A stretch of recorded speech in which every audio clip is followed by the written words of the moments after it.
Our today's topic is preparation of cocoons for marketing.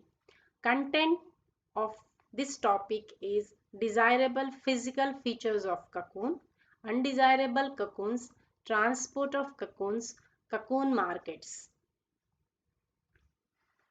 Introduction. Cocoons are to be sorted, graded, and quickly sold in the market to avoid the possibility of emergence of adult moth. Because if we are late in selling the cocoons, then the pupa will metamorphose into adult and it will pierce the cocoon and come out, which is not good because such cocoons are useless. Cocoons which are defective and of poor quality should be removed, as price of the lot is fixed based on the random sampling. So whatever lot is taken to the market, from that any small amount is taken out as sample, so the whole lot should be of good quality. Milky and flimsy cocoons should be removed because these cocoons exude fluid and it stains and spoils the neighboring good cocoons. Following are the desirable physical features of the cocoon. The farmer has to check all the cocoons have these physical features. First is color. Color is race dependent. For example, if we take Bombyx mori, you will find different types of cocoons: white, grayish white, silver white, yellow, golden yellow. But white cocoons are preferred because the silk that you get is white in color and that can be blended. You can make it into different colored silk. Shape. Different shapes cocoons are there. This is again a racial feature. Depending upon the race of the variety, different cocoons are found. It can be spherical, it can be constricted, it can be fusiform, oval or elliptical. Usually oval or spherical cocoons are preferred because it is easy to reel them. Next character is size. Large and uniform sized cocoons are preferred because large cocoons are easy to reel. This is a race dependent character, but feeding and rearing method also have some effect on size. If feeding and rearing is not done properly, then the larvae are not of equal size and you get unequals and you get small cocoons. Compactness of cocoon shell. Cocoon should be firm and a little resilient. That means when you press the cocoon slightly between your fingers and leave it, it has to come back to its original shape. So that is called as resilient. Compactness of cocoon shell again is a racial character, but it is influenced by rearing method. So proper rearing method if followed, you get good uh, cocoons. Cocoon weight. Heavy cocoons fetch more price because more weight means more silk. Weight of cocoon decreases with increase in time. So when you harvest the cocoon, the weight is more, and over a period of time its weight goes on decreasing. Therefore it is advised you should sell the cocoon as soon as it is harvested. Hybrid race cocoons are heavier than pure race varieties. Male cocoons are lighter than female cocoons. In this diagrammatic representation, you can see female cocoons, newly harvested cocoon, hybrid cocoons are having more weight. Male cocoons and those cocoons which are harvested and time has lapsed, then pure race cocoons, they have less weight. Shell weight. Silk is obtained from the shell. Therefore, shell weight is very important. It is more important than cocoon weight. Multivoltine hybrid varieties have shell weight around 0.15 to 0.25 grams, whereas bivoltine hybrids have 0.30 to 0.50 grams. More shell weight means more silk. Unbreakable length of the filament. Average length of silk filament obtained from a single cocoon without breaking is called as unbreakable length of the filament. This has to be more. Thickness of silk filament. The unit for measuring the thickness of silk filament is denier. Denier is weight of 9,000 meter length of silk expressed in grams. Usually superior cocoons have smaller denier. So if you see a silk filament which is very thin, it is 900 meters long, its denier size will be less. And if it is thick, then its denier size will be more. So small denier size is preferred because it can be easily blended with other fabrics such as cotton, polyester, and made into fabrics. Filament length. The length of the silk thread obtained when reeled from a single cocoon using eprovate is the filament length of that cocoon. So eprovate is a single cocoon reeling machine. So from the whole lot, a single cocoon is taken and its filament length is taken, and that is said to be the filament length of the whole lot of cocoon that you are having.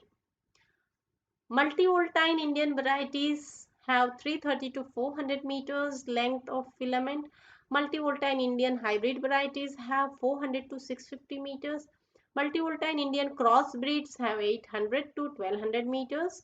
And bivoltine cocoon varieties have very good length, 1000 to 1600 meters. Floss percentage. Unreliable mass of loose silk covering the cocoon shell is the floss percentage. Multivoltine species have more floss than bivoltine.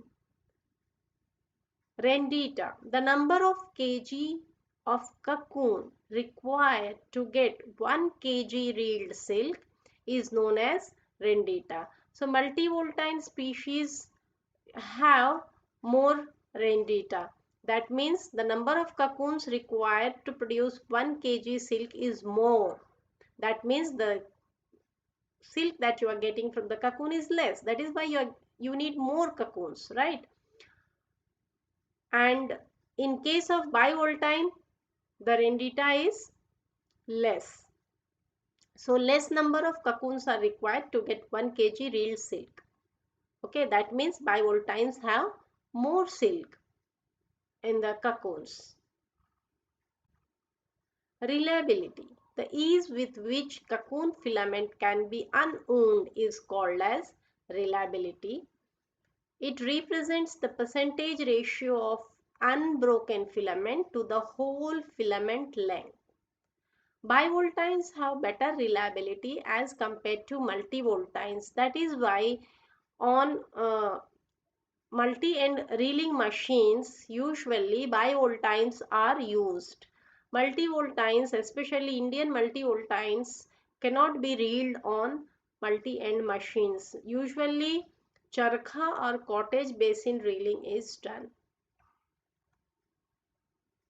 Sorting of undesirable cocoons. So the farmer, before taking his cocoons to market for selling, has to remove all the defective cocoons, because if defective cocoons come in the sampling, then the whole lot will be considered defective and price that he will be getting will be less. So what sort of cocoons he has to remove from the lot? Cocoon defects resulting from mistake in rearing and mounting methods. So here you can have double cocoons. When there is overcrowding on the chandrika or any other mountage of the mature worms, then they make cocoons very near to each other and both the cocoons stick to each other. So this is called as double cocoons. So such cocoons are not reliable, so they fetch less price. Immature cocoons. Unripe worms, when mounted, spin small cocoon because their at the end of their life the larvae did not get food, and small larvae spin small cocoons. Premature cocoon. Harvesting of cocoon before the larvae transforms into pupa. So inside the cocoon, the larvae is not fully transformed into pupa, and such cocoons will cause problem. Unequal cocoons. Insufficient feed leads to different sized worms, and they produce different sized cocoons. Malformed cocoons. Abnormal shaped cocoon having uneven texture or not suitable for mechanical reeling. This usually happens because of improper rearing methods such as crowding on the mount edge, fluctuation in temperature and humidity during spinning, disturbance of the worms during spinning. All these result in malformed cocoons. Black stained or inside soiled cocoon.